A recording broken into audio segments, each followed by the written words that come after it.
everyone. Welcome to 30-Minute Reviews. I'm Adam. I'm Peter. Welcome to this late night episode, Burning the Midnight Oil. It literally is midnight here. For everyone else, it's going to be just normal because we're not. It's not live streaming. The Office ruined the song "Midnight Rambler" by the Rolling Stones for me. How? Because there's an episode where Andy, Daryl, and Kevin jam, and then they invite Robert California. And then Robert California invites his friend, and that's the song they keep playing over and over again is Midnight Rambler by the Rolling Stones. And now I think about that every time. They also ruined the name Astrid for me. Yeah, because now it's just either Astrid or Assy. Astrid. Because on the Homeland, the main character's name is Astrid, and no matter what happens, I laugh because I just think Astrid. Really dramatic. And she's running and they're yelling her name, and I just think they're yelling Astrid the whole time. Speaking of The Office, did you know that in the first episode of season 5, they do foreshadow Pam getting pregnant? How? One of the rumors that's going around is no, it wasn't a rumor. It was their I forgot what the setup was, but it was either Michael or Kevin or someone that goes, Pam's pregnant, and Pam goes, oh god, no, never, like that. And then later on in the episode, Michael asks, what's the number one cause? Oh, that's better. What's the number one cause of death in America? And Dwight says shotgun weddings. Okay. And then they do that. Yep. Yeah. Oh, and then what's it called? If you notice the sound quality got better, it's because I figured out how to fix my microphone, and the air conditioner just turned off. It's got this neat power save mode. How hot is it there? It's in the 80s, but my room gets up to about it goes between 90 and 100 on a hot day because there's no cross breeze. So once it hits 70 outside, once it hits I would say 68 to 70 degrees. That's when you start using the air conditioner. It gets too hot. It gets unbearably hot to sleep in. I got this new air conditioner from Walmart that's got a power save mode, so it randomly turns off in the middle of the night. I thought it broke, or I thought the plug came out, but no, it's still on. It just randomly kicks. It does. It's not like it goes into fan mode like every other air conditioner on the fucking planet does. It just kind of just turns off. So. That sounds fun. I don't have air conditioning. I'm trying to save the environment. Oh, I'm determined to bring the environment down with me. If I'm dying, everyone else is coming with me. That's my motto. So very slow news week this week. Not too much happening. Let me just bring up the box office from last week. Which, do you want to take a guess at what was number one at the box office last weekend? Spider-Man. Yes. Spider-Man was at 154 million. For the record, no. That's inaccurate. It's to date. 154 billion. 154 million is its to date. As of today, the 13th. Well, the 13th yesterday, the 14th now. It was at 154 million dollars. In 13 days, Despicable Me 3 has grossed 164 million. Nice. So it's getting close to beating that. Now, if we look at the top movies, let's go to the box office for last weekend. Let's start there. Make it nice and easy. 7th to 9th. Box office was up by a 2% total. Spider-Man was number 1, Despicable Me 3 number 2, Baby Driver number 3, Wonder Woman number 4, Transformers: The Last Night number 5. The Big Sick had the biggest increase with an increase up to 8th place. The Mummy's still in there. Guardians of the Galaxy Volume 2 is number 13, outdoing All Eyes on Me. And Captain Underpants, the first epic movie. Let's see what else is weird on here. The Fate of the Furious at number 25, down only one place from the previous week. Baywatch is doing more than The Fate of the Furious. Alien Covenant down below The Fate of the Furious, oddly enough. That's been out for a while. Well, The Fate of the Furious came out in April. But I think The Fate of the Furious is way more popular than the second Prometheus movie. True.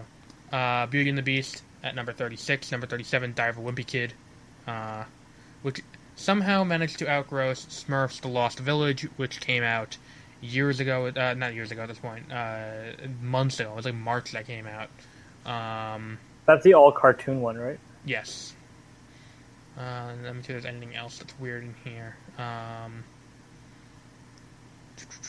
Under the Sea 3D is in there. Logan at number 84, down from number 77. Logan only made $983 this weekend. But yeah, as you can see, big weekend.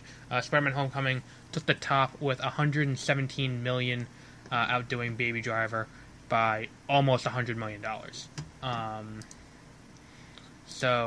Which is why it is still number one at the box office, even as of Wednesday. It has not broken the top 5 yet, but at $154 million, I'm expecting it to. Yeah, probably. It's at number 12 for the year domestic so far. Just behind... Oh, it's literally just behind Despicable Me 3. So after this weekend, it should break into the top 10 after this weekend, because Kong Skull Island just finished its theatrical run. Actually, another strong weekend of 50 million more, it'll be at number 6. It'll beat the Lego Batman movie. If it doesn't have 50 million this weekend, but I don't know how likely that is, considering... What the fuck is that?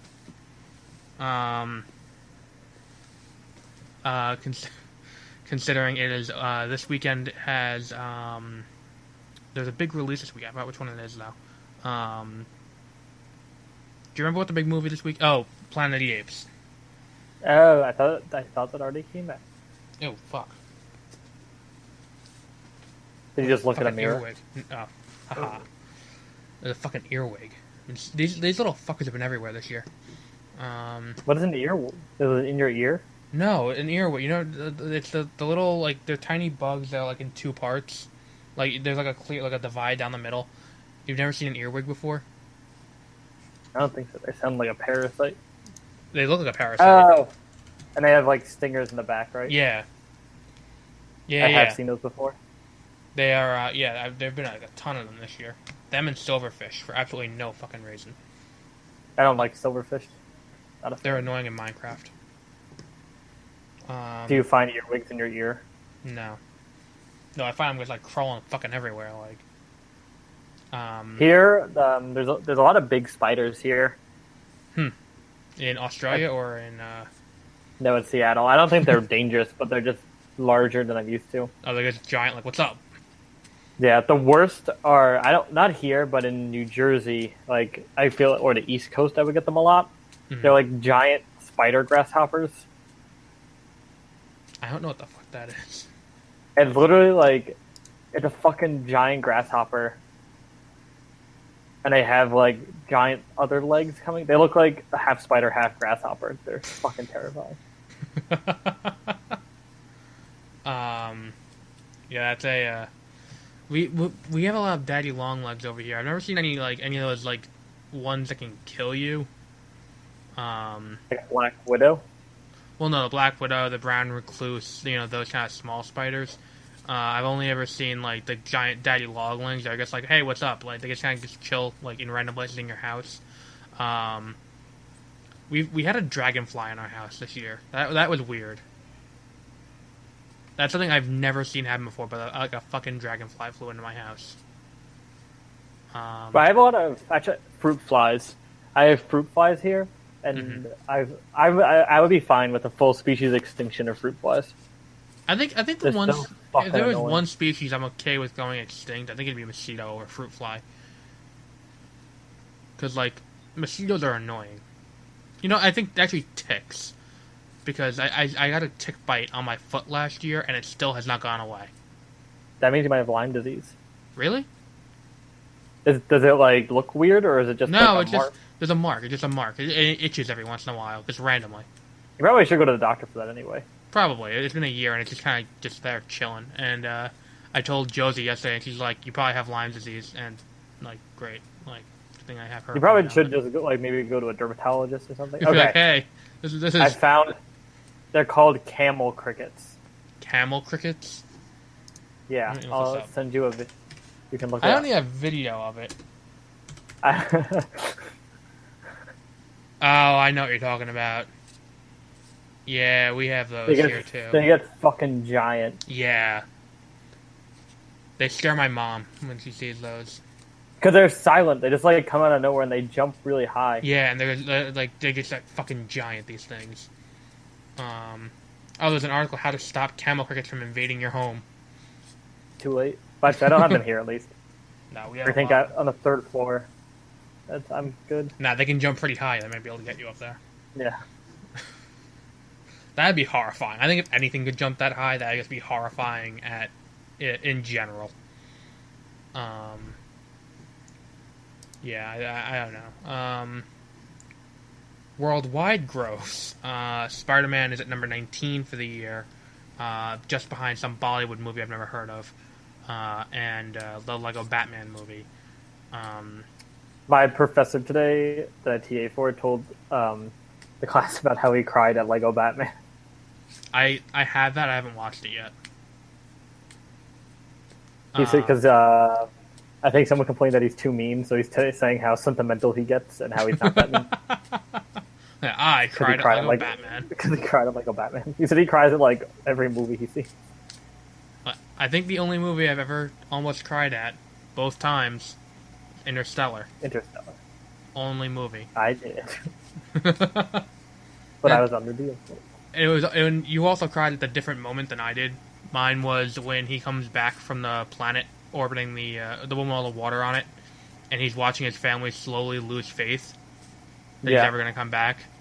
That was probably the part I should have cried at more, but I cried at the part I shouldn't have related to. Where the parent telling their child, no parents have to watch their child die.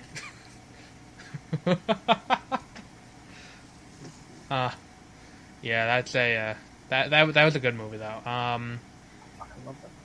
Yeah, I think that's our movie next week too.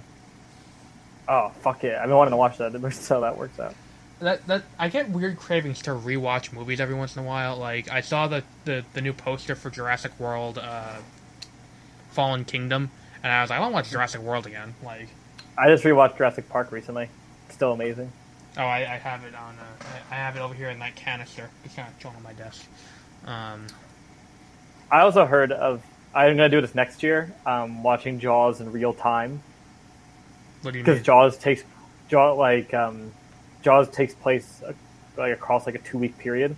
So you watch wherever. I think it starts on like June 30th. Actually, it's actually like a 4 or 5 day period, not 2 weeks. I was gonna say that's a ton of commitment. So, but you like, so like you watch each scene, like takes place on one day. So you watch that scene that day. So like some days you only watch for like 5 minutes, and then you're like, okay, now wait. But then like the end is like all one day. So I think that's like a half an hour long commitment. Mm-hmm. So you like watch along with like the movie. I also heard the best idea for a sequel to Jaws, that not Jaws 2.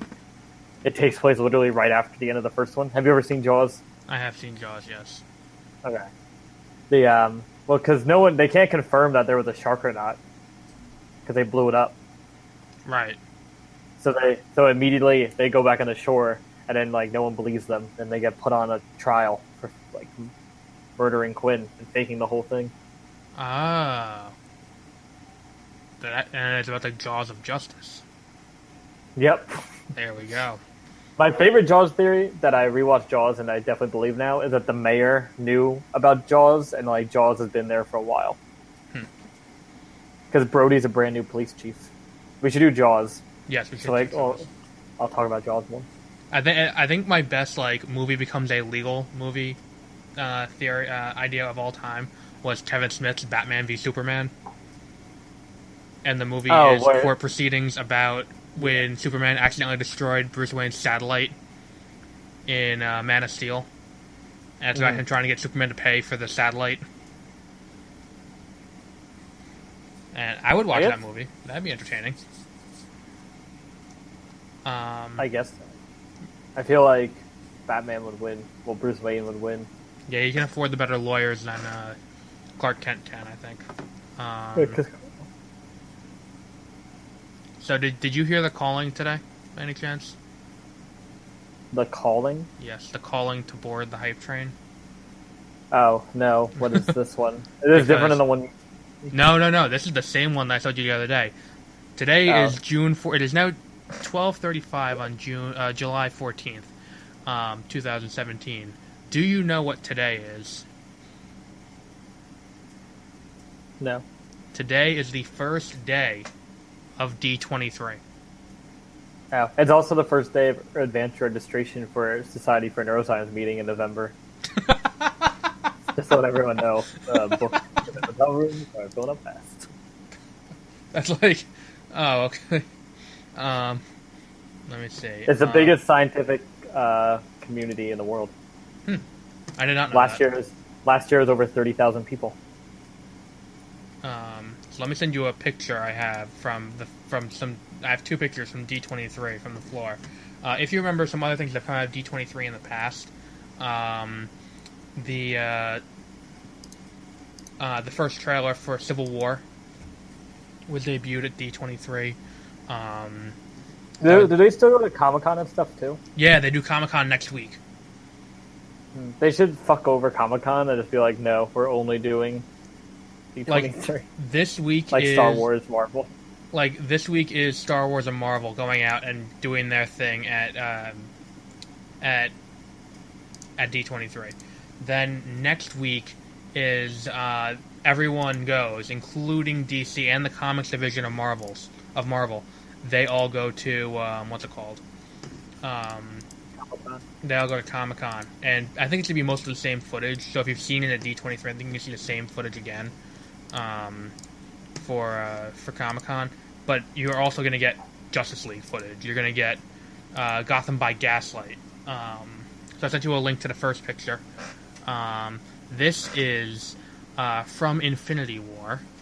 This is Thanos in his costume from Infinity War. Hold on. Okay. It's a tweet. Yes, I see it now. This is That's Thanos. cool. Thanos' costume. That's a very long... Oh, wait. Okay, never mind. I thought that black behind him was his cape. That was very long. It's like a 15-foot long cape. But yeah, this is Thanos. As you can see, he loses the headdress he's had in previous movies. It looks weird. I don't like him without the headdress. I think his head looks too tiny. Yeah, I guess a little bit. He missed head day at the gym. This looks like a good threat for the Avengers, though. Like, this looks like someone the entire team could team up and fight and not have him send a disposable army for them to all fight, like, a little bit kind of thing. Yeah, and it's still Josh Brolin, right? Yeah, it's still Josh Brolin. I think the Disney D, like, know the old lady, young woman picture? Yeah. That happens to me with the D and the Disney logo, but with a backwards G. Yes, I see that. Like, I can switch it back and forth. You know, you can get in, like, you know how D23 is really cheap to get into if you're in the club? Like the Disney Club? Yeah, I might pay to get into D23. It's only like $100 per year. But then you have to go to, like, San Diego. You don't have to go to San Diego. There are other events all over the country. Oh. But, like, the big one, the big D23 event that's happening now is in Anaheim, right by Disneyland, for obvious reasons. It's at the Anaheim Convention Center. I am now. I'm expecting another trailer for. Okay, no. At D23, what I'm expecting is a teaser trailer for the Han Solo origin movie, and an official title. If they're going, because they said that, like, Han Solo is not going to be the name of the movie. There's going to be an actual name for the movie, like how Rogue One was originally Star Wars anthology. Rogue One, it became Rogue One, a Star Wars story. They are going to give the Han Solo origin movie an actual title, and they anticipate keeping the release date of late May 2018. So May of 2018, Disney's gonna double penetrate that month, coming in the front with Infinity War, and then the back with Star Wars. Let's be honest. They have Infinity War Part 1, and then the origin movie for Han Solo in the same month. In under a year. Then in July, there's Incredibles 2. Disney's gonna have an incredible year next year. No pun intended. I'm also expecting that, by the way, a trailer for Incredibles 2 to come out of this. Or a teaser for, I could see them doing a teaser for Toy Story 4, because the assets I forgot about that. The assets are just reused from the previous Toy Story movie, so it's easier to do a teaser for that, so I'm anticipating that. Let's see, what else I think that if you're at D23, you're gonna see a trailer for Infinity War. That'd be exciting. That us peasants will not see, because Disney is incredibly good at this. We will not see that trailer until Agents of S.H.I.E.L.D. debuts it as a post-credit scene to one of the episodes in October. Probably around Sweeps Week, which happened with Age of Ultron. Okay, do you remember that? I do not. 2013, I think it was? No, 2014. 2014. They debuted a trailer at D23 for Age of Ultron. Then, I don't know how they did this. No one recorded that trailer, and it somehow did not end up online until the day before they announced the trailer was going to debut after an episode of Agents of S.H.I.E.L.D. in late October. Then after the episode, the day they announced that, it ended up online, the trailer, in its entirety. So they ended up showing the trailer plus the clip of everyone trying to lift Thor's hammer at the Avengers Tower. So that's what ended up happening with that, and I could see them doing that again with this. Is just attach it onto an episode of Agents of S.H.I.E.L.D. See what goes on. I think they're also gonna show more footage from Black Panther. Not a new trailer, but more footage. And I keep thinking that's gonna be a movie. Yeah, and a full Thor Ragnarok trailer that they're gonna debut online too. Oh yeah. The Thor, because that's in November. Then is February is Black Panther. Then May is Infinity War. Then July is Ant-Man and the Wasp. Then March of 2019 is that's a long way between movies for them. March of 2019 is Captain Marvel, and May of 2019 is Infinity War Part 2. Mm. And then the next movie after that is Homecoming 2. Or whatever. It should be Spider-Man Homecoming franchise number 2. It's going to be that. The next movie after that. That's going to be the first Phase 4 movie. But I'm not anticipating any Phase 4 news out of this. Beyond maybe a Guardians of the Galaxy Volume 3 release date. And that would just be the second movie after Infinity War Part 2. Now, as for Comic-Con, I think we'll get another Justice League trailer. I hope so. That won't be available online. Comic-Con has had a rough history with trailers, though. Because, with people leaking it, or with just the quality of the trailer itself? Both.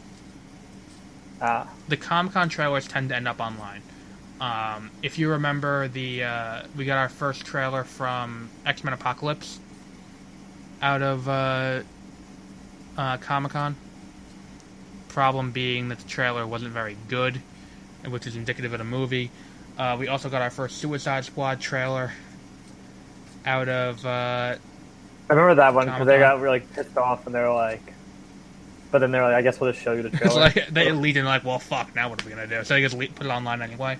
They're just like, okay, at least watching it good quality. Yeah. The trailer, which was infinitely better than the movie.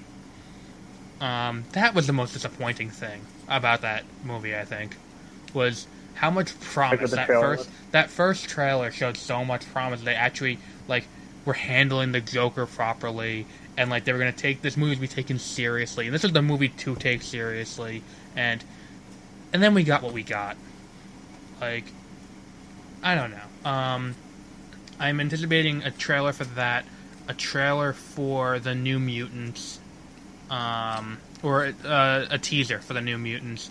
Deadpool is gonna get a subtitle. It's not gonna be called Deadpool 2. It's gonna be called like Deadpool the sequel or something stupid like that. Like that seems like something meta that they would do, like as a joke, like Deadpool the sequel or Deadpool Electric Boogaloo or something like that. Like some kind of joke with the sequel. Yeah. Like how we are, anytime something's 2, it's like always like World War II. This time it's personal. Like something like that they're gonna do for Deadpool 2. Deadpool 2 Pool Dead. That would work too. What was, and then there was another thing. What was the movie? The other big thing they're gonna have it. They're gonna have all of the shows for CW there. So if you watch Arrow, why? But showrunner Wendy Merkel will be on talking about that crock of shit she's been running for the last few years. So that seems cool if you're into that. Then so they're still gonna be doing Flash. So you have a approximate understanding of how Arrow works, right? And of like how the show is structured. What do you mean? Like the show has a very different structure from all the other CW shows because the premise is like Oliver Queen was on the island for 5 years, and then each season showed flashbacks in every episode to a different time on the island, and his time on the island related back. Well, okay, let me rephrase that. It started out his time on the island. Then season 3, he ended up in China somehow. Season 4, he ended up back on the island, and season 5, he ended up in Russia. So I mean, I guess. But they showed flashbacks. Now, the more recent season, season 6, he's no longer there because season 5 ends with him getting off of the island. So rather than saying we're going to focus on telling the story instead of trying to break it into 2 little stories so we can do less work, they're going to continue doing flashbacks, but now they can reach a new level of laziness and do flashbacks to season 1. That sounds fun. So, if I have not watched season 5 of Arrow yet, so that's what's happening there. They are casting a number of characters for the Flash season 4, including the Elongated Man, DC hero. When I saw they were casting a DC hero for Flash, I was like, oh, please be one of the Lanterns. Like, I wanted it to be one of the more obscure Lanterns, not a Green Lantern. Like, I want a Blue Lantern or Pink Lantern or something like that. But no, it's the Elongated Man. And then there is, they are also casting the big bad for the season, the Thinker, who they, on 2 separate occasions, teased as the next season's bad guy in the most recent season. They name-dropped him. Abracadabra and Barry Allen. It's a long story. Savitar also name-drops him at one point. So yeah, that's gonna be cool. They've also started filming all these shows. Supergirl, God knows what's going on there. Same thing with Legends of Tomorrow. Legends of Tomorrow is gonna be hard to top what they did last season, where it was the Legends versus the Legion of Doom. So that'll be cool. So yeah. So any other thoughts on stuff coming at Comic-Con? I don't keep it alive. I wait for. I see an IMDb like new trailer dropped for Justice League. I'll watch it. Or like they'll text me like, oh, this happened, and I'll be like, oh, that's cool. Yeah. Nintendo's gonna be at Comic-Con for the first time. They're gonna be having live demos of Super Mario Odyssey on the floor there. I think next year I'm going to try to go to D23 because that'd be pretty cool to have an episode where I was at D23 instead of just talking about a secondhand account of the description of the trailers. Because that's what end up happening, because this is what happens every time. These trailers come out, then it's a closed thing, but you can go out and talk about it after the fact. So all these people come out and they do a description of the trailers on their blogs. Then I read it and paraphrase it. So maybe it'll be better if I'm there next year and I'll be able to actually, have a first-hand account for you to have a second-hand account from. And the tickets are like $30 a day for G23. That's actually very good. It's not like Comic-Con, which Comic-Con they price gouge a little bit. I might go to New York City Comic-Con if I can get tickets to that. That would be like the first event I go to. That'd be cool. And I could write it off. It'd be a tax write-off for a business expense. I feel like the government would be like, why the fuck are you writing this off as a business expense? People do it. Yep. So yeah. Oh, I'm back to not liking Conor McGregor. Why? What did he do? Okay. So I liked his "fuck you" shirt. That was the pinstripe suit. That was cool. But they asked him, I forgot what they were asking him. It was something about like the Rocky movies and if he could take Rocky and Rocky 3. Oh Jesus Christ! This is how Rocky 7's gonna happen. Okay. Rocky 3 is the one where he fights Mr. T. Yes. Right? Yeah. The one where he fights Mr. T and Mick dies, and then what's his name has to train him. Apollo. Yeah, Apollo trains him, so they go Adonis to Apollo's gym. him. Yes, Adonis. So then Conor McGregor said. So then Conor McGregor responded by saying, "Could you beat Rocky 3?" And then he was like, "Which one is Rocky 3?" And then basically the one where he fights Mr. T. To which Conor McGregor said, "Oh, that's the one with the dancing monkeys." And by that he meant black people. Oh. Yes. And he doesn't think that's a problem. It's like, what's it called? Apparently, in Black Panther, the villain will not be called Man-Ape. Because the director was like, you know what? We're just going to avoid doing this altogether. This could end very badly. Why are we even going to bother trying this? It's like a black man dressed as a giant monkey and called Man-Ape. This is a bad idea on all fronts. Let's just not do this at all. So he will not be called Man-Ape in Black Panther. Killmonger will still be there, but you won't have Man-Ape. Oh, did you see the guy that got stuck in an ATM machine? I heard about that. I did not see it. I saw that. I was like, how the fuck does that happen? He was like restocking it or something, and I guess they're big enough on the inside that you can crawl inside of them. Okay. Like he was a worker. Like it wasn't someone trying to break into an ATM. That's what I thought. I was like, what the fuck? No. It was like a worker, and I guess they're big enough you can crawl inside after you open them, and it locked behind him, and then he had nothing like on him, and he like someone went to use it, and he slipped a piece of paper out from inside, and it said like, "Help me, I'm stuck inside." I would think someone was doing like a candid camera thing. I would walk away. That's what people thought it was a joke too. But then they heard like screaming coming from inside the ATM. so they called the police or something. It's like the end of the Carbonaro effect. Yes, like that's a pretty good show. Yeah, I do like Practical Jokers too. And Practical Jokers is like my favorite one. Actually, no. Have you watched South Beach Tow? No, I have not. It is on par with World's Worst Tenants, but with that show is hilarious. Yeah, that's. Didn't that get canceled though? Yeah, True TV took a turn to get to more scripted comedies, and they're shying away from like hardcore Pawn, World's Worst Tenants. Well, no, World's Worst Tenants is on Spike. Oh, I thought it. Okay. No, World's Worst Tenants. It was definitely on Spike. That noise that you hear right now is the noise of Peter's world shattering with that revelation. No, it's fine. That show was amazing. Yeah. But this South Beach Tow is on this. There's like one part. I'm sending you a small compilation video that you should watch in your spare time. Mm-hmm. It's like the best of this one character. Mm-hmm.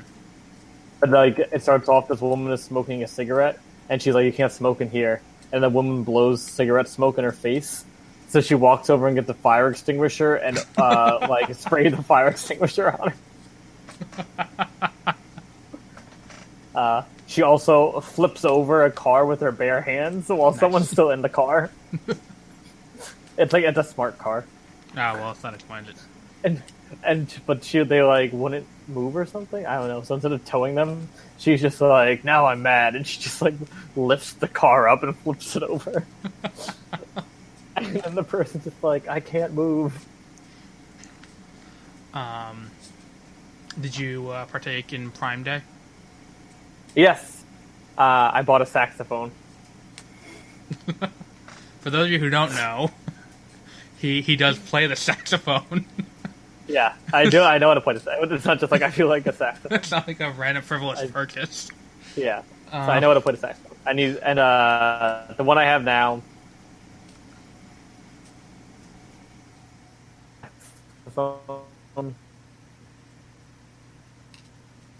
I have two altos and had to fix it. I think it would cost more than buying a new saxophone. Yeah, that's so I just bought it at once. I think it's the case with most things at this point, where they make it where it is more expensive to get the parts from a third party. Well, this one, it's because it's really old and made in France. Oh, well, yeah. So any part it needs, like, they don't make. So anything it needs to be custom, like, machined. Mm-hmm. So it's crazy expensive and it takes forever to fix. So I just bought a Yamaha. They're like the Hondas, Toyotas of instruments, because it's like mid-level. Like, you know what Yamaha you're getting. Is there anything Yamaha doesn't make? Like, they make like. Yeah, that's very true. They make sports music stuff, electronics. Yeah.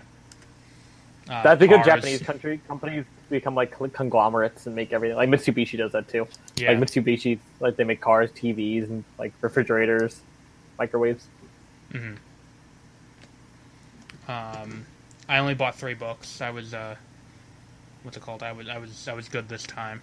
You're a good boy. Yeah, I only bought Alan Moore's Writing Comics Volume 1. We've talked about Alan Moore at length on this show. Wait, you said you were good with the Prime Day sale. What about the Steam Summer sale? No, I was good with that too. I only bought. This is going to be news to anyone. I don't think I've talked about it on the show. I do want to try learning how to make video games. Ooh. To sell on Steam. So you bought that video game maker's game? I bought it a few months ago. I bought RPG Maker 15. And what I bought on the summer sale was I bought two sci-fi DLC packs. So that actually teach you how to make an RPG? It doesn't teach you how to make them. It gives you all the stuff to make it yourself. Okay. If you ever played, I back in what was it, 2010, I got into Pokemon emulators, but modifying them myself. You can make like an Undertale type game then. Yeah, I have I've modded Pokemon games before using the mod software, and I've done that. I thought you bought like a Unity, that game where like you create like a category of game and then you start selling it. Oh no, I have that too. Yeah, that's what I thought you bought, and I was like, I don't think that will like help you know how to build a game. I own that. I've owned that for a while. I love that game. But I still have not played that truck simulator game I bought. Yeah, well, that's what happens every Steam sale. If I had $1 for every game that I didn't play yet on Steam, I probably would make back the money that I spent on those games. Okay, well, I'm not like that. But I also got 2 other books. You're gonna laugh at me when I say what they are. Stock Investing for Dummies and Penny Stocks for Dummies. You're gonna try to be like the Wolf of Wall Street? Well, I had 3 New Year's resolutions, and I figured might as well get a jump on them now before everyone else does, considering it's it's the middle of July. One was to lose weight, which has not happened. Number 2 was to learn how to draw. So to do that, I think I did it. I told you about this a few months ago. I went to AC Moore. Took a bunch of PCP. No, I bought this studio art set for like $15. That's very fancy. No, but like look at the inside. Like look at this shit. Like 15. Do you walk around with it? No. Like a little case. Like $15. I had something similar to that when I was younger. I remember my mom told me I was not allowed to use the oil crayon thing. Yeah, that'll stain. Because they stain everything. Yeah. And for years I had them. I just never used them because my mom told me I can't use them. And I bought a figure. I went to Michael's to buy a book about figure drawing. And I went into Michael's looking at the books, and I realized in that moment I had made a colossal mistake. What? Because you know what book was right next to the book I'm figure drawing? What? Draw Your Own Furry. Ew. And it's not even like drawing animals, it's drawing the creepy personas that people draw on like DeviantArt. Yeah, I've seen those before in Imgur too. Like, that is exactly... I like how you're like distancing yourself from the source. You're like, yeah, I've seen it. I saw some guy once walking in the street, handing it out to children. Like... Well, I've never come to it in first person. Yeah, you've never gone searching. The user... Yeah, it just has appeared. It's like what's it called, the bronies. What they do. It's like it's not one of the things you never encounter on your own or looking for it. It's something that they go out of their way to make it available to everyone to like try and corrupt people to the dark side. I like watching cringe videos on YouTube. So. Oh yeah, that's true too. So I've seen it. And if you search Your Name the Hedgehog, that's always fun. Oh wait, okay. Have you ever searched Your Name the Hedgehog? Like Peter the Hedgehog? Yes. On Google Image Search? No, I'm about to. Like, it's hilarious. Like, anytime you do that, it's always hilarious. And oh, wow. Yeah. Yeah. Like, literally every name has some cringy... Oh my god. I found that this is the best one. Is it really? The first one that came out. Yes. Okay, let me I'm going to send you... Oh, that is a good one. Search Peter. Is it the one with the green text? Oh, I think I see it. Name, Peter the Hedgehog. Sex, yes please. XD, JK, it's a boy. It's a boy. Age 12.5. Yeah, but it's like Europeans with the comma. 2 brothers, Tim and Ken the Hedgehog. He also has a lot of girlfriends, a lot's one word. He gets new ones every day because he's a pimp. He works out and plays bass and sings in a grunge rock band with his brothers. He smokes the 420s every day. JK, drugs are bad. He once got in a fist fight with Sonic and Shadow, but he killed them with his eyes closed and hands behind his back. He's a psychopath and sick in the head, so don't mess with him. But he's a pretty nice guy. Especially to the ladies, m'lady. He wears his fedora every day, except for owning them waves. And it's a picture of a red hedgehog with a visor and a fedora, and he has a 420 surfboard. I still think there's my like favorite, a Matrix. My favorite is still Cold Steel the Hedgehog.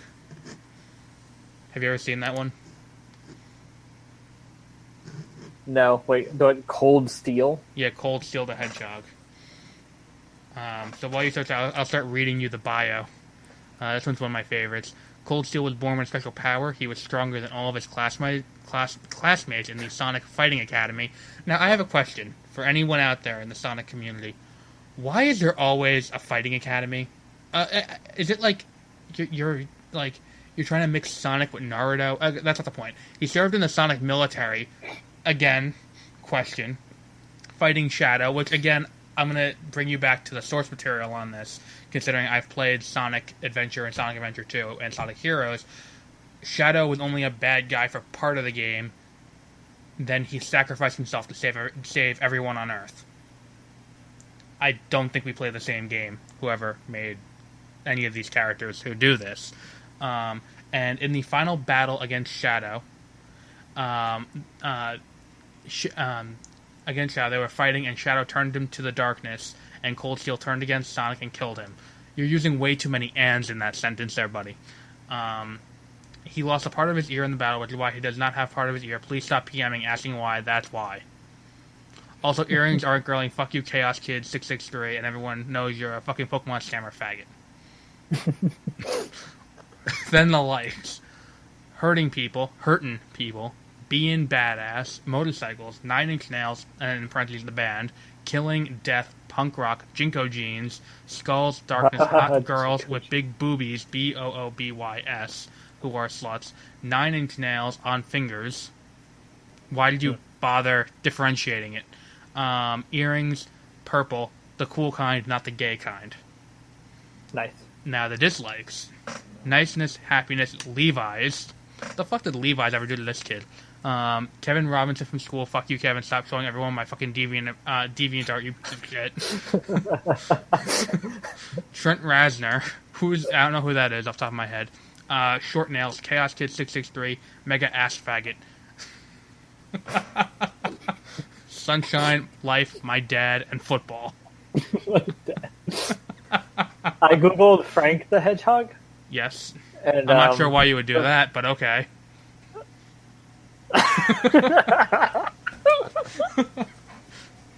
Go ahead, continue at this point.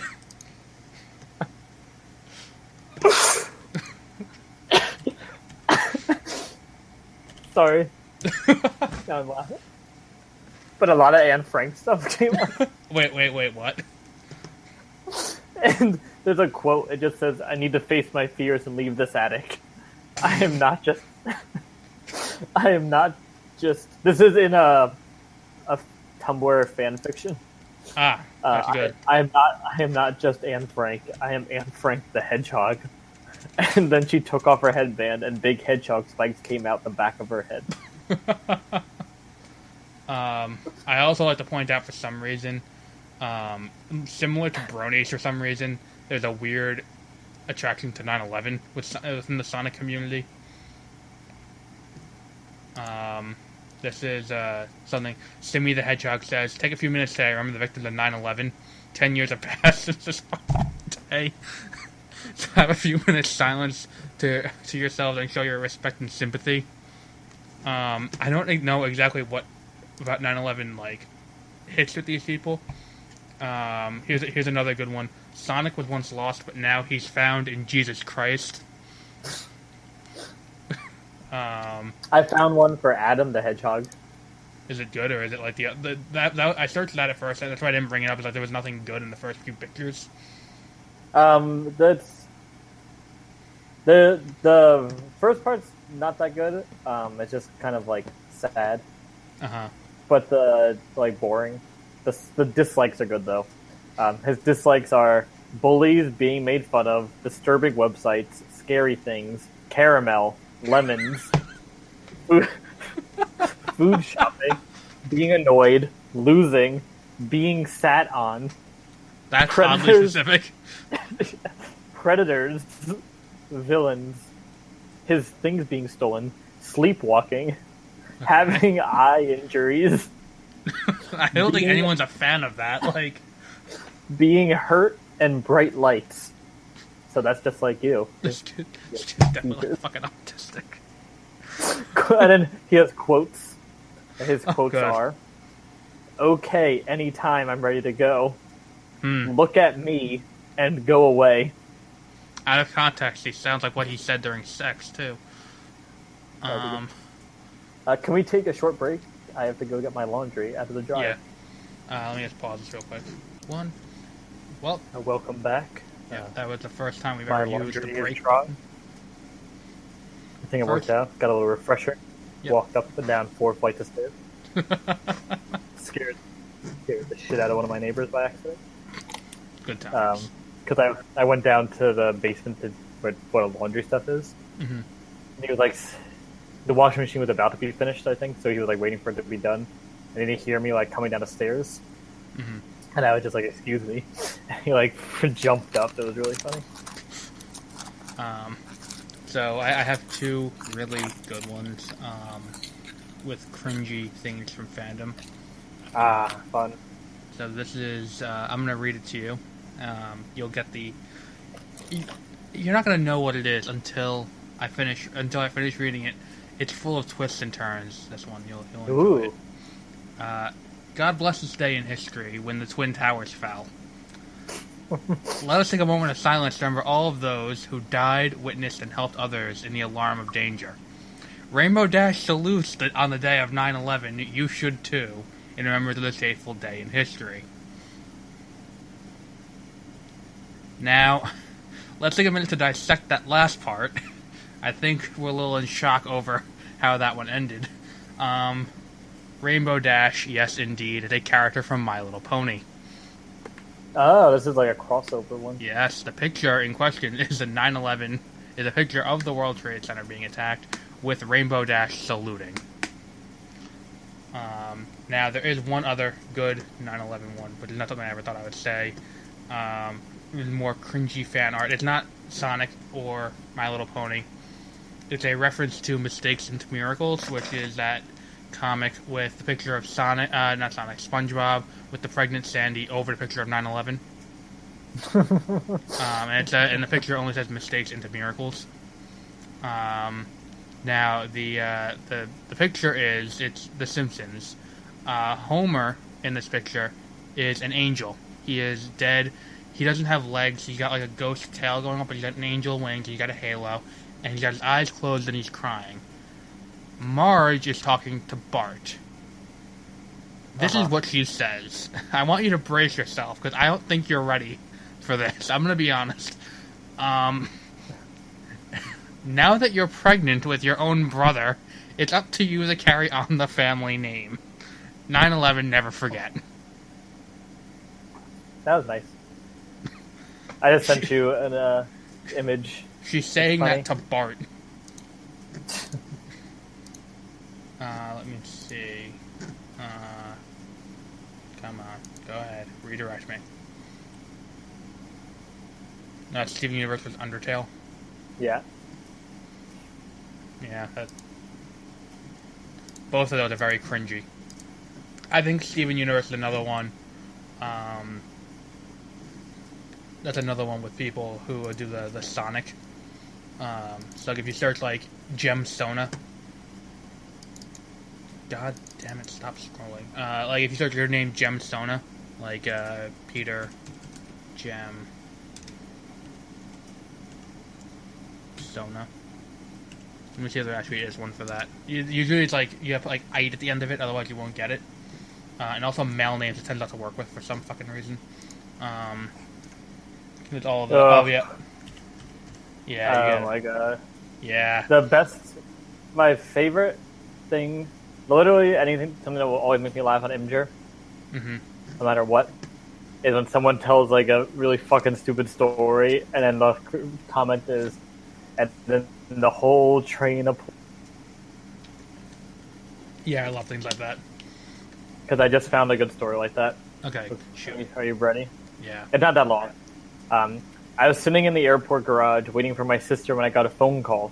My ringtone is the TARDIS sound, and mind you, I'm in a Jeep with the roof off, and my sound is all the way up. So when my ringer goes off, I hear someone drop their bags in the distance, scream, and start running. By the time the ring was over, I had, no joke, 5 people circling my car. One guy was like, "Blasted doctor got the Charmeleon shields to work." What? I think chameleon. It's... Okay, it means chameleon, but there's an R between the A and the M. Chameleon shields to work. It looks like a car now. And then I realized that they couldn't see me because I was reclined back in the back seat. I popped up with a grin on my face and was like, "Hello there. Sorry about that. I'm just bringing her in. Don't mind me."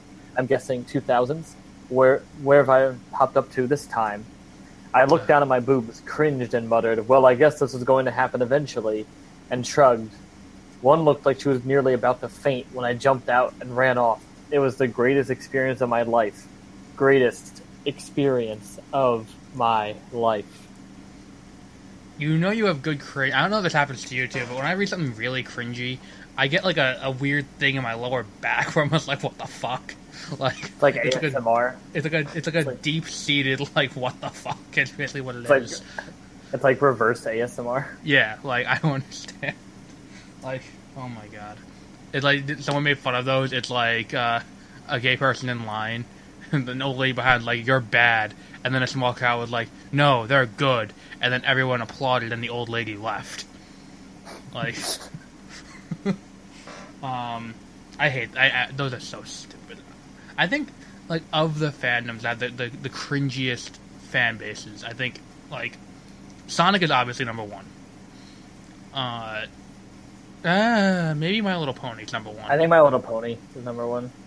Then Sonic is a close second.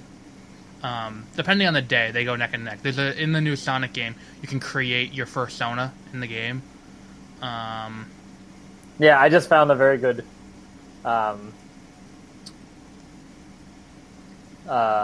thing to show that the My Little Pony community is much worse.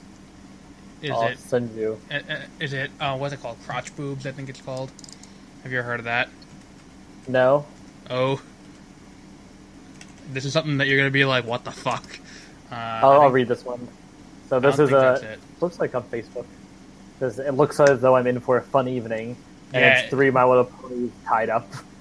And then the comments are, just remember, if there aren't enough holes, keep a knife nearby to make more. Then, gotta put those openings to work, right? Then, might have to remove some teeth for safety reasons.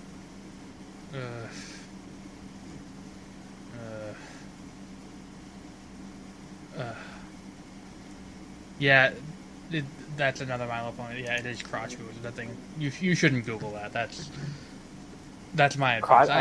I regret bringing that up. I cannot unsee what I have seen. Google it incognito mode. My Little Pony, the fandom that when the TV show answered a small child's request to be on the show from the Make-A-Wish Foundation, the community responded by making porn of it. The creators of the show were like, please don't make porn of this character, and they said, no, fuck you, made even more porn of the character, and put it where children can find it on the internet. That's up there. I looked up crotch boobs on Urban Dictionary first. See if I...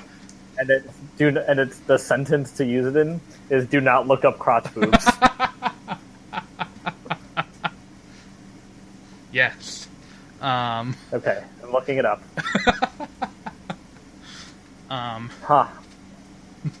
This is extremely disturbing. I don't even know. Like, mentally, what do you do with this information now? Like, this is something you now know exists. Just now, just tell people to look this up. I have a TA tomorrow, so... like, everyone... Guys, this is what today's lesson is. I don't understand. Is it because that's, like, where their udders would be? I guess. I don't... It's just, like, I'm more confused about... I don't know the anatomy of horses that well to be able to say, that's accurate or inaccurate. I don't know. Like, I don't know. But Sonic is up there. I think Rick and Morty, depending on the day, can get up there too. But definitely that entirety of Supernatural, Doctor Who, and Sherlock is up there on a daily basis. So is Undertale, Steven Universe. What else is up there for like cringiest fan bases?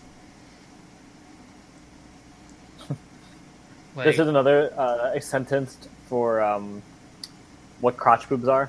Mm-hmm. Hey, I decided my current drawings of characters from a TV show designed for little girls weren't sexualized enough, so I decided to add boobs in the crotch.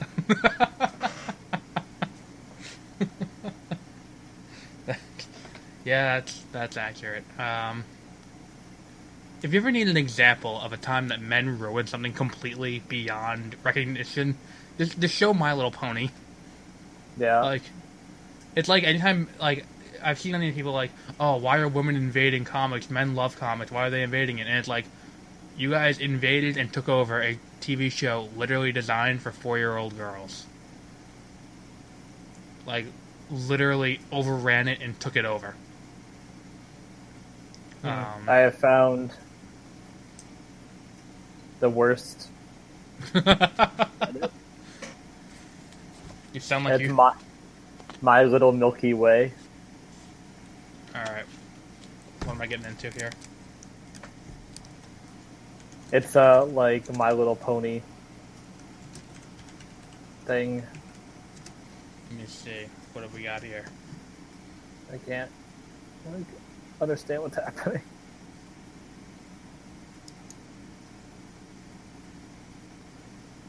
Oh, I see an actual My Little Pony toy.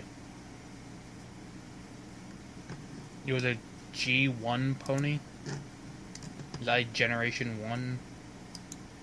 No, it's like there's people make their own plush toys. With crotch boobs. Oh, that's why I searched it, and the DeviantArt. Oh, okay, we are leaving DeviantArt now. That was a bad idea. Oh, here we go. I found that from the Brony Wiki. Let's see what we have here. There's also a advertisement on this one with a plush doll for an incest package for a drawing incest art. I don't understand what that I don't means. know if that's so much on the site or if that's based on your browser history there, buddy. No, because it's all... no, it's an embedded ad rather than a Google ad? No, because it's all from this Derpy Buru. It's like animated comics. It's like animated comics. Okay. I found a eBay listing for that toy. That exact toy that you guys described, Milky Way with the crotch boobs. Okay. Yeah. I found it on eBay. Guess how much it sold for? $800. No, you're close. Oh my god. $700. Jesus Christ. I am doing everything wrong in my life. I just need to buy marbles and stuffed animals and attach little dicks onto stuffed animals, and I'll make a lot more money than I am at my current job. You probably will, just as long as you do it well. There we go. Just sew it on, boom. Sell it, resell it on eBay. Problem solved. Oh my god. Let's move on to something a little bit better from the worst fandoms on the internet. To something that has never had any real... no one's ever talked bad about any decisions made in this franchise's history. Spider-Man. Yay. That's also, sarcasm, because Spider-Man's had a very troubled history with people disliking where directions people are taking the franchise in. It doesn't seem like you can do anything with Spider-Man without someone pointing to some comic and being like, it doesn't go with this comic. And no matter how many times you annoying. Whatever a superhero movie it is. But Iron Man didn't have that issue. Even Wonder Woman didn't have that issue. Spider-Man, for some reason, no matter what they do, it's always there's always someone like, oh, this doesn't match the comic that I read when I was a kid, or like that. Like, I can guarantee to you that there is someone out there who reads One More Day and is like, this is the Spider-Man that I want to see in the movies. Why does no one do that? One More Day was a piece of shit. That's why no one does that. That's why you never see the Jackal as the villain from the Clone Saga. There's so much going on with Spider-Man that, people are upset now with the new Spider-Man movie because, do you want me to spoil it a little bit for you, or do you not care, or, You can spoil it a little bit. Right. Overall, I don't think I care. Do you know who Zendaya is playing in the movie? No. Zendaya, a report came out today that she was dating Tom Holland, both of whom denied the rumor since the report came out, which is obvious because Tom Holland is absolutely the gayest man alive. And I do not mean that as an insult. I mean quite literally, he is probably the single gayest man in a Marvel movie. Zendaya in this movie is playing a character named Michelle through the entire movie, and then at the end of the movie she goes, "Oh, call me MJ." That's what my friends call me. Michael Jackson. Or Michael Jordan. But the problem is with that, she's not Mary Jane, no matter how many times you may scream, but she's called MJ. No, she's not Mary Jane. The reason why they did that is, the same reason why at the end of The Dark Knight Rises. Oh, you should go by your real name, Robin. No, he's not Dick Grayson. No, he's not Jason Todd. No, he's not Carrie Kelly. No, he is still just his character from The Dark Knight Rises. Like, she is still just Michelle. The only reason they call her MJ is to kind of indicate the direction that her and Peter Parker's relationship is going to go in the future. That's for. And that's literally what Kevin Feige said about it. So people freaking out about that. People freaking out. That Indian kid from what's it called? Grand Budapest Hotel is playing Flash Thompson. Yes, he was just on Tony Gravellari. Screen movie Yeah, he's fights. always on movie fights. He's really good on movie fights too. Yeah, he was funny on movie fights. Actually, someone that was really good on movie fights was she hosts that show, Millennial Falcon. Mm-hmm. It's a Screen Junkie show about Star Wars, but she's like really funny. She's what like nerd culture, how it should be, where it's not her shoving that she's a nerd down your throat. Mm-hmm. Like, it's someone that would be called a nerd in like the past, but like she's not getting made fun of for it. Like, it's just she's interested in it. But it was an all Spider-Man episode, and her favorite movie of all time is the first Spider-Man movie. Mm-hmm. So it was just funny how much she was defending it. And then the last question in the speed round was they had to put that guy that played the new Flash Thompson into an existing franchise.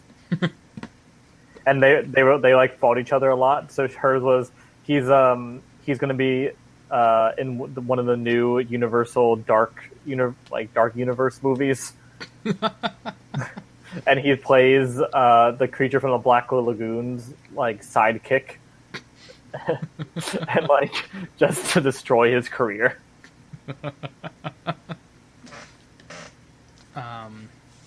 No, but people were upset that he's playing Flash Thompson, the bully, who in the Spider-Man movie we're reviewing today was played by Joe Manganiello, who is going to play Deathstroke in the Batman movie. No, I didn't know that. Rule of two: maybe Batman will be. If Batman manages to be better than the first Spider-Man, then that's a win-win for everyone. Mm-hmm. Like, no one loses in that scenario. Then what else was? And then so they actually got mad because like, oh, he's too scrawny. He's not white like Flash is, and all of that. They were upset because Aunt May is too young. People forget that she's Aunt May, not Grandma May. Yeah, that one is really stupid. So casting someone who would be around his mom's age, considering he's 14, makes sense. But what the hell do I know about how things? Fuck it, whatever. Then there was one of the big casting choices people were upset. Oh, Liz Allen being black too. People were upset about, which I'm fine with. The only thing people didn't seem to hate was the Vulture, Michael Keaton's Vulture. He was fantastic in this movie, by the way. Like, he has, I'm not going to spoil it, he has a scene with Spider-Man where he's threatening him. And it's probably the best scene in the entire movie. Like, also, if you're afraid it's an Iron Man movie, do not be. Tony Stark's only in the movie for about 10 minutes total. It's a similar situation to Suicide Squad, but I wasn't sold on the movie based on Iron Man being there. Oh, yeah. That's like, it's not like I was sold on the movie. Like, I'm gonna go see it for Iron Man. When I see Suicide, I was like, oh, cool, Joker's gonna be the bad guy in this. I really want to see the Joker. Here, I was like, oh, cool, Iron Man's in it, whatever. I think Happy has more screen time than Tony Stark does. Gwyneth Paltrow has just under as much screen time as Robert Downey Jr. does. Yeah, I just saw that she's in that. That's surprising. Yeah, she has a cameo at the very end of the movie.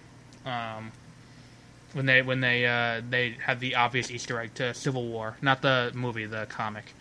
And then also for some reason now Pepper Potts knows Spider-Man's secret identity, and that bothers me a little bit more than that's the thing that bothers me the most in this entire movie.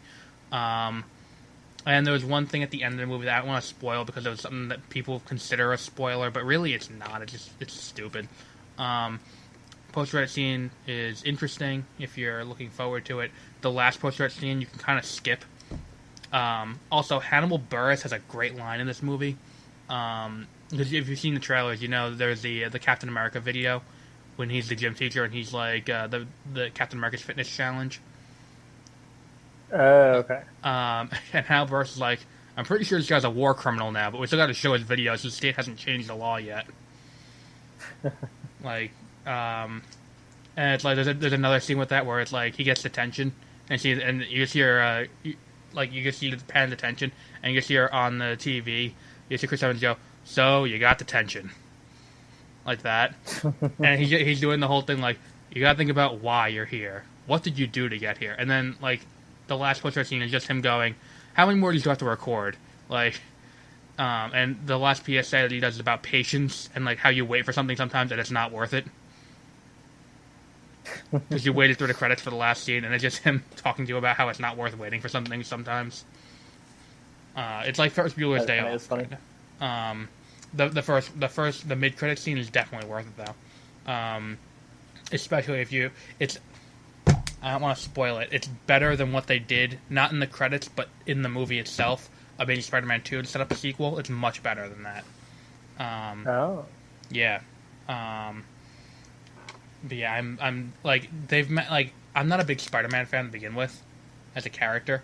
Like there are certain characters that I will go out and like I'm a fan of the character. Like, I'm a fan of Iron Man, even though like this movie didn't sell me because Iron Man's in it, but like I was just seeing anyone get fucking Spider-Man. But like the Flash or Batman or something like that, I will go and see the movie based on the character, no matter how bad the movie looks, as evidenced by the fact that I saw Batman v Superman twice in theaters, and then bought the Blu-ray the day it came out.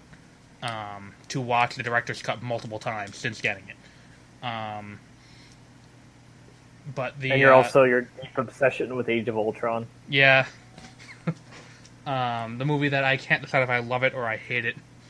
Where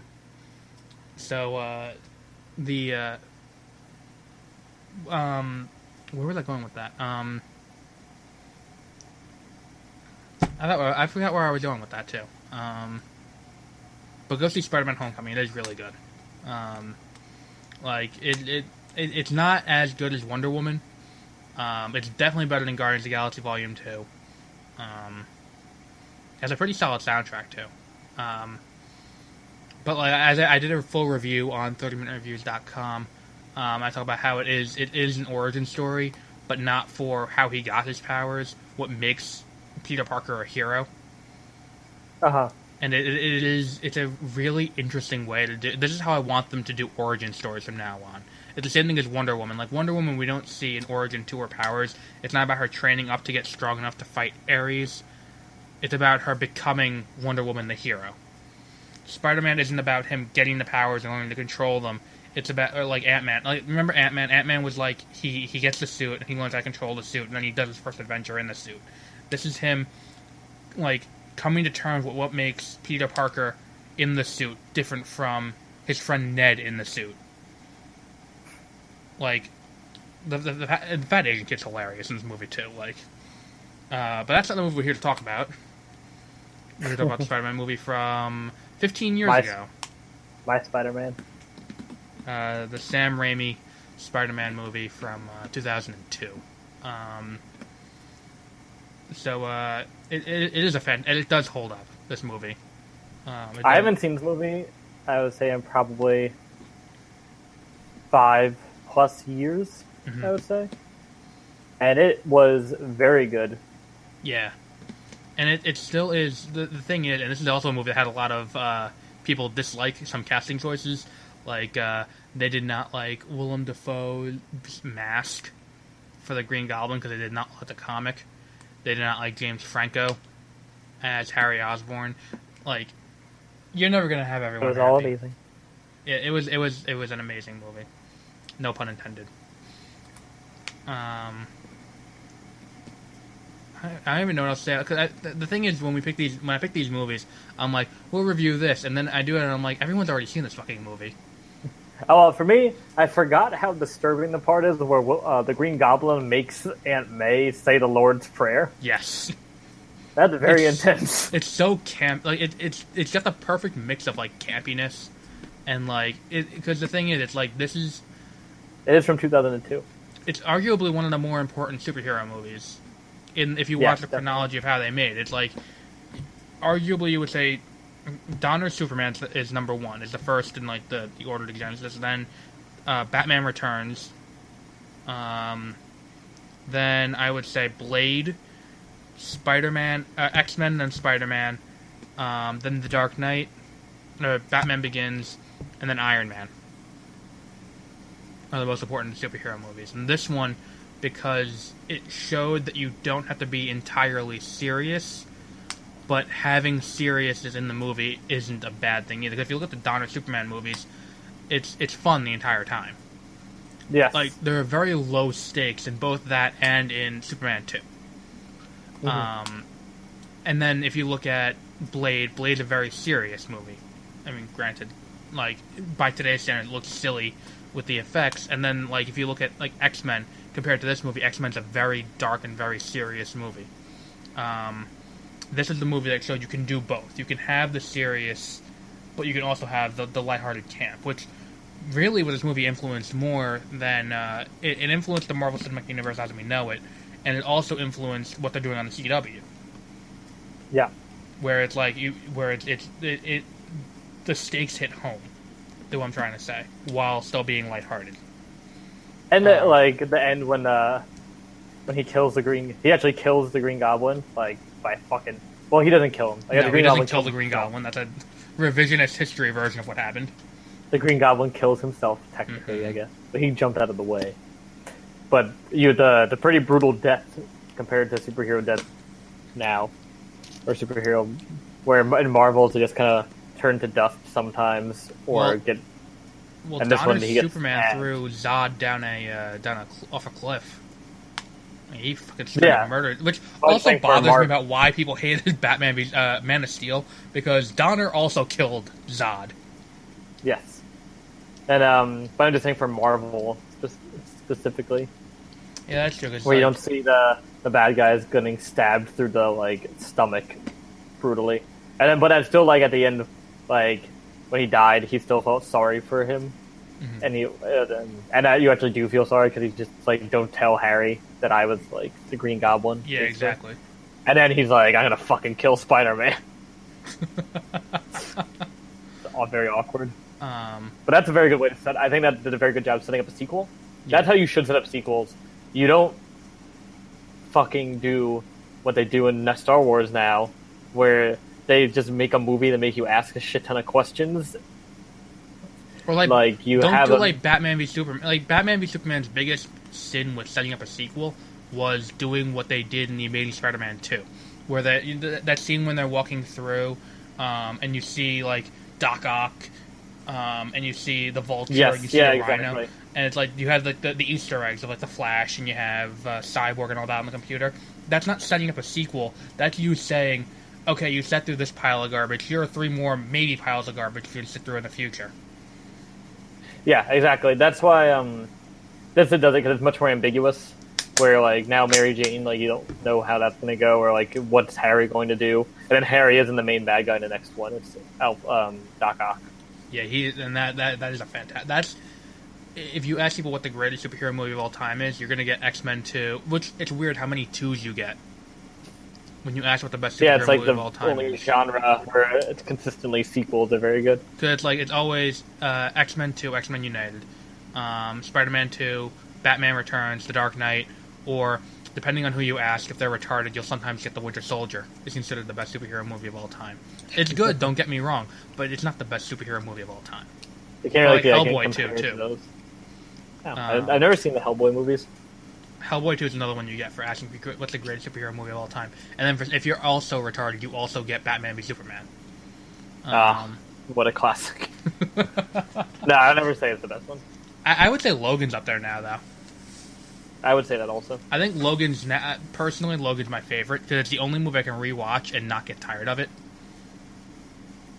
I've rewatched that movie multiple times since I saw it twice in theaters, and I've rewatched it on Blu-ray multiple times. I've seen it twice, once in theaters and once out of theaters. No, I love that movie. It is so good. But yeah, I think Spider-Man's another. It's a classic at this point. I think if I was running a film class, I would definitely have this on required viewing. because of how much it influenced the modern film market.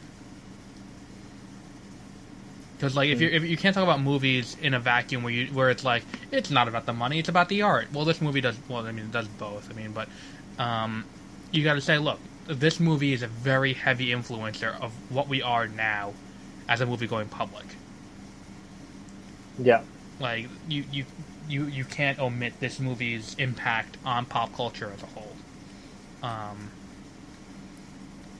So yeah, and it was all because of Tobey Maguire's awkward crying over Uncle Ben. But Uncle Ben is very good in this too. I think Martin Sheen. I like Martin Sheen better, personally. This is my Uncle Ben. I do think also, personally, I think Shailene Woodley would have been an interesting Mary Jane had we ever actually seen that. Her scene got cut from the Amazing Spider-Man 2. Mm. Oh, did you see the honest trailer for that yet? No, I haven't yet. And it's like entire subplots about Mary Jane and Black Cat, who was played by Felicity Jones from Rogue One. She's gonna play Black Cat in that universe. Her and then Shailene Woodley from The Fault in Our Stars and Divergent was going to play Mary Jane, but both of them got cut from the movie. Also, B.J. Novak plays Carnage in one scene. Of Spider-Man 3? What? Of Spider-Man 3? No, in Main Spider-Man 2. Oh. Yeah. Oh, I forgot he was in that. And yeah, I did not know he was scene. going to... He's I did not Carnage. know if he was supposed to be Carnage. Yeah. They put a lot of people in that movie. And it's like, they put in all these people, but they cut it all out to put in time for a subplot about Aunt May becoming a nurse. I never mind. I did see that. And it's like all the stuff about her job and like working and shit. I don't know why we needed an Aunt May subplot in that movie, like. I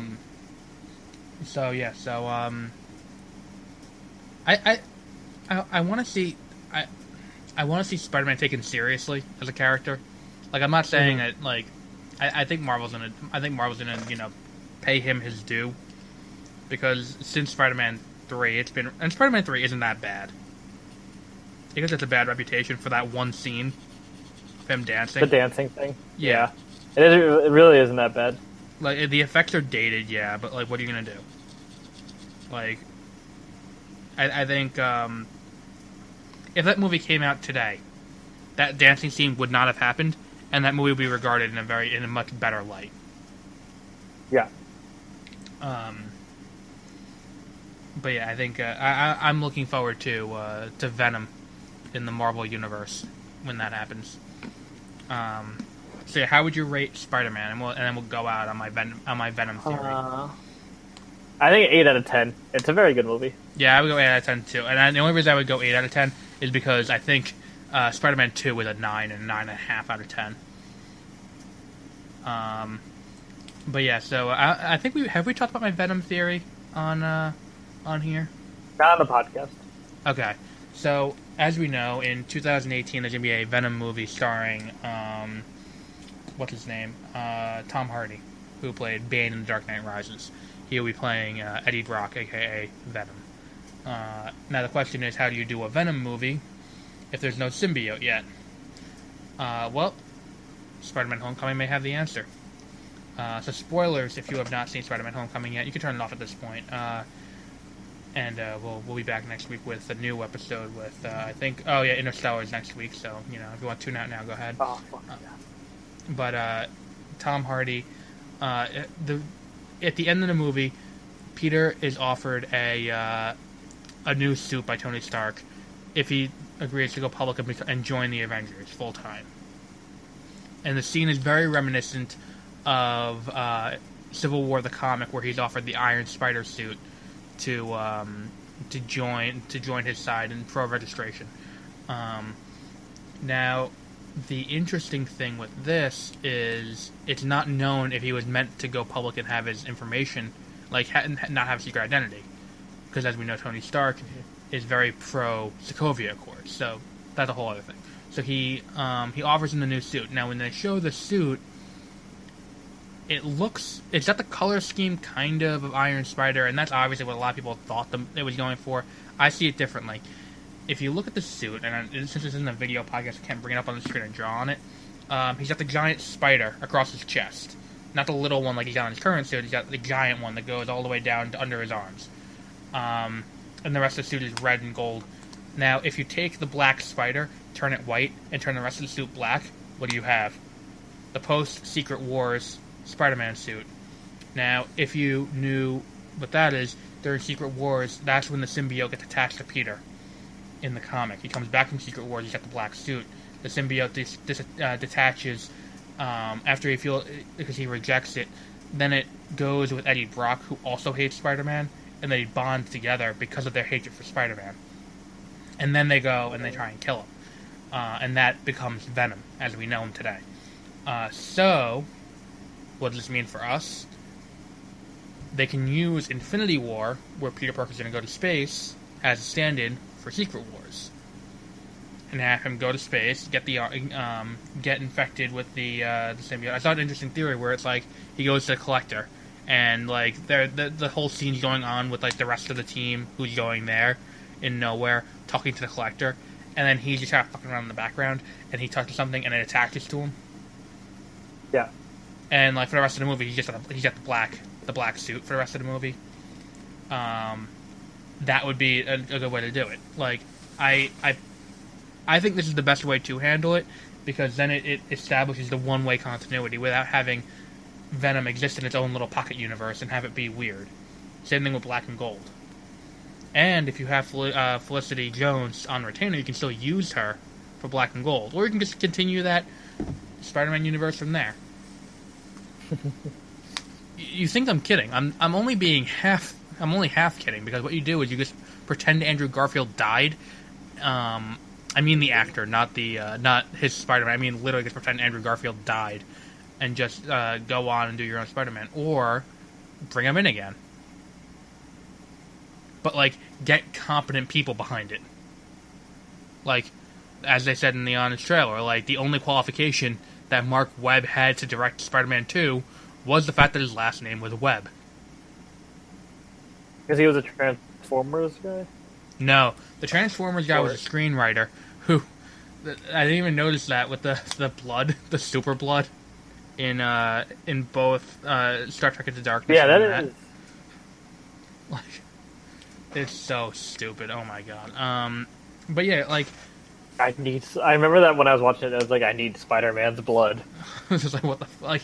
And my biggest problem is the entire climax of the movie doesn't happen if he's just like, you know what? Let him die. Let him try it. If he dies, so what? I did my part. Like, yeah. Because he's so like cavalier. Like, no. Like that's why okay, you win. Gwen Stacy's dead. Like, good for you. By the way, do you know who played Gwen Stacy in Spider-Man 3?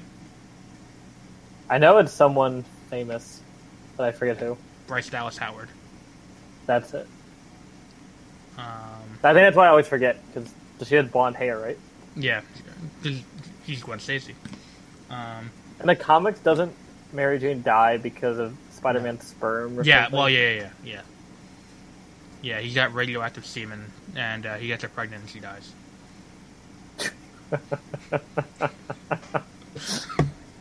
I can't think of a better way to go out of this episode other than that, so I think we'll call it a day there. Next week we'll be back with Interstellar, and we will eventually do more Beware of Spoilers. Coming back in the fall, we will be doing unofficial commentary by the Unqualified for the football season, for those of you who are into that, which very small subset of the population we have found is interested in both comics and sports, because it's a duality. Duality, man. Exactly. You can only like one and not the other for some reason. So yeah, so we'll be back with that later in the week with Interstellar. So yeah.